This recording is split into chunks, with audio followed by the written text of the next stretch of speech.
big day arrives. The sun was shining brightly on the morning of the day, but the ground was still white with snow, and the air was very cold. Outside the gates of Wonka's factory, enormous crowds of people had gathered to watch the 5 lucky ticket holders go in. The excitement was tremendous.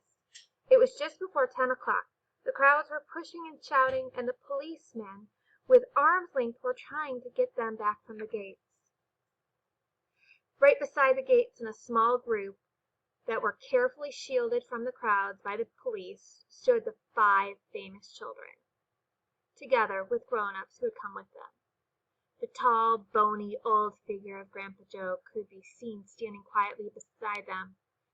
Holding tightly onto the hand of him was little Charlie Bucket himself. All the children except Charlie had both their mothers and fathers with them, and it was a good thing that they had, otherwise the whole party might have gotten out of hand. They were so eager to get going that their parents were having a hard time holding them back by force and to prevent them from climbing over the gates. "Be patient," cried the fathers. "Be still, it's not time yet. It's not 10 o'clock. Behind him, Charlie Bucket could hear the shouts of the crowd as they pushed and fought to get a glimpse of the famous children. "That's Violet Beauregard," he heard someone say. "That's her all right. I can remember her face from the newspaper." "And you know what?" someone else shouted back. "She's still chewing that dreadful old piece of gum that she had for 3 months. You look at her jaws. They're still working on it." "Who's that fat boy?" "That's Augustus Gloop." "So is it. Enormous, isn't he?"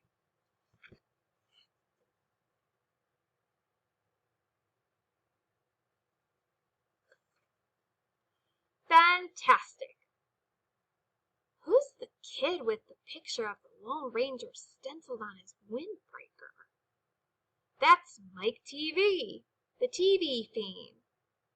He must be crazy. Look at all those crazy pistols he's got hanging all over him. "The one I want to see is Veruca Salt," someone shouted, a voice from the crowd. "She's the girl whose father bought up 500,000 candy bars and then made the workers in his peanut factory unwrap every one until they found a golden ticket. He gives her anything she wants, absolutely anything. She's only has to start screaming and she gets it. Dreadful, isn't it? Shocking is what I call it." "Which do you think is her?" "That one over there on the left, the little girl with the silver mink coat." "Which one's Charlie Bucket?" "Charlie Bucket? He must be that skinny little shrimp standing outside behind the old fellow who looks like a skeleton. Right close to us, just there. See him? Why hasn't he got a coat on in this cold weather?" "Don't ask me. Maybe he can't afford one." "Jeepers, he must be freezing." Charlie, standing only a few paces away from the speaker, gave Grandpa Joe's hand a squeeze, and the old man looked down at Charlie and smiled. Somewhere in the distance a church clock began striking 12. Very slowly, with a loud creaking of rusty hinges, the great iron gates of the factory began to swing open. The crowd suddenly became silent. The children stopped jumping around, and all eyes were fixed on the gate. "There he is," somebody said. "That's him." And so it was. Chapter 14. Mr. Willy Wonka. Mr. Wonka was standing all alone just inside the open gates of the factory. And what an extraordinary little man he was. He had a black top hat on his head. He wore a tailcoat made of beautiful plum-colored velvet. His trousers were bottle gray, his gloves were pearly gray, and in one hand he carried a fine gold-topped walking cane. Covering his chin there were a small, neat, pointed black beard, a goatee, and his eyes were marvelously bright. They seemed to be sparkling and twinkling all at the same time. The whole face, in fact, was alight with fun and laughter. And oh, how clever he looked! How sharp and quick and full of life! He kept making quick, jerky little movements with his head, cocking this way and that, and taking everything in with those bright, twinkling eyes. He was like a squirrel in his quickness of movements, like a quick, clever, old squirrel from the park. Suddenly he did funny little skipping dance in the snow, and he spread his arms wide open, and he smiled at the 5 children who were clustered near the gates, and called out, "Welcome, my little friends, welcome to the factory." His voice was high and fluty. "Will you come with me at this moment, please?" he called out, "and bring your parents. Then show me your golden ticket, and give me your name. Who's first?" A big, fat voice stepped up. "I'm Augustus Gloop," he said. "Augustus!" cried Willy Wonka, seizing the hand and pumping it up and down with terrible force. "My dear boy, how good it is to see you! Delighted, charming, overjoyed to have you with us. And these are your parents. How nice! Come in, that's right, step through the gates." Mr. Wonka was clearly just as excited as everybody else. "My name," said the next little child to go forward, "is Veruca Salt." "My dear Veruca, how do you do? What a pleasure this is. You do have a very interesting name, don't you? I always thought that a verruca was a sort of wart that you got on the sole of your foot, but I must be wrong, mustn't I? How pretty you look in that lovely mint coat. I am so glad that you have come. Dear me, this was going to be such an exciting day. I do hope you enjoy it. I'm sure I will. I know you will. Your father? How are you, Mr. Salt? And Mrs. Salt? Overjoyed to see you. Yes, the ticket is quite in order. Please go in." The next 2 children, Violet Beauregard and Mike Teavee, came forward with their tickets examined and then to have their arms practically pumped off their shoulders by Mr. Wonka.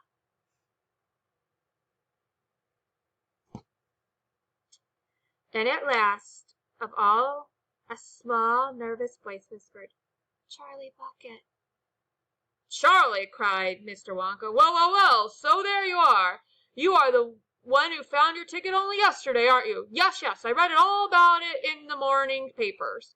Just in time, my dear boy. I'm so glad, so happy for you. And this, your grandfather? Delighted to meet you, sir. Overjoyed, enraptured, enchanted. All right, excellent. Is everybody in now? 5 children? Yes, good. Now will you please follow me? Our tour is about to begin. But do keep together. Please don't wander off by yourselves. I shouldn't like to lose any of you at this stage in the proceedings." "Oh, dear me, no." Charlie glanced back over his shoulder and saw the great iron entrance gates slowly closing behind him. The crowds of people were still pushing and shouting. Charlie took one last look at them, then the gates closed with a clang. All of a sudden the outside world disappeared. "Here we are," cried Mr. Wonka, trotting along the front of the group. "Through this big red door, please. That's right. It's nice and warm in here. I have to keep it warm inside the factory because of the my workers are used to an extremely hot climate. They can't stand to work in the cold. They'll perish if we went outside in this weather. They'd freeze to death." "Who are your workers?" asked Augustus Gloop. "All in good time, my dear boy," said Mr. Wonka, smiling at Augustus. "Be patient. You shall see everything as we go along. Are we all inside? Good. Would you mind closing the door? Thank you." Charlie found himself standing in a long corridor that stretched out in front of him as far as he could see. The corridor was so wide that a car could have easily driven along it. The walls were pale pink and the light was soft and pleasant. "Oh, how lovely and warm," whispered Charlie. "I know. And what a marvelous smell," answered Grandpa Joe, taking a deep, long sniff. All the most wonderful smells in the world seemed to be mixing up in the air around them. The smell of roasting coffee, and burnt sugar, and melting chocolate, and mint, and violets, and crushed hazelnuts, and apple blossoms, and caramel, and lemon peel.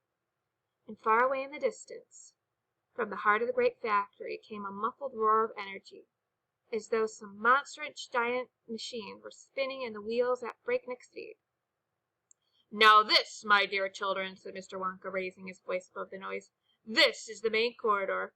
Will you please hang up your coats and hats on the pegs over there and follow me? That's the way. Good. Everyone ready? Come on, then. Here we go." He trotted off rapidly down the corridor with the tails of his purple velvet coat flapping behind him, and the visitors hurried along. It was quite a large party of people when you came to think of it. 9 grown-ups and 5 children, 14 in all. So you can imagine that there was a great deal of pushing and shoving as they hustled and bustled down the passage, trying to keep up with the swift little figure in front of them. "Come on!" cried Mr. Wonka. "Get a move on, please. We'll never get round today if you dawdle like this." So he turned right off the main corridor into another slightly narrower passage. Then he turned left, then left again, then right, then left, then right, then right, then left. This place was like a giant rabbit ravine, with passages leading down in every direction. Don't let go of my hand, Charlie," whispered Grandpa Joe.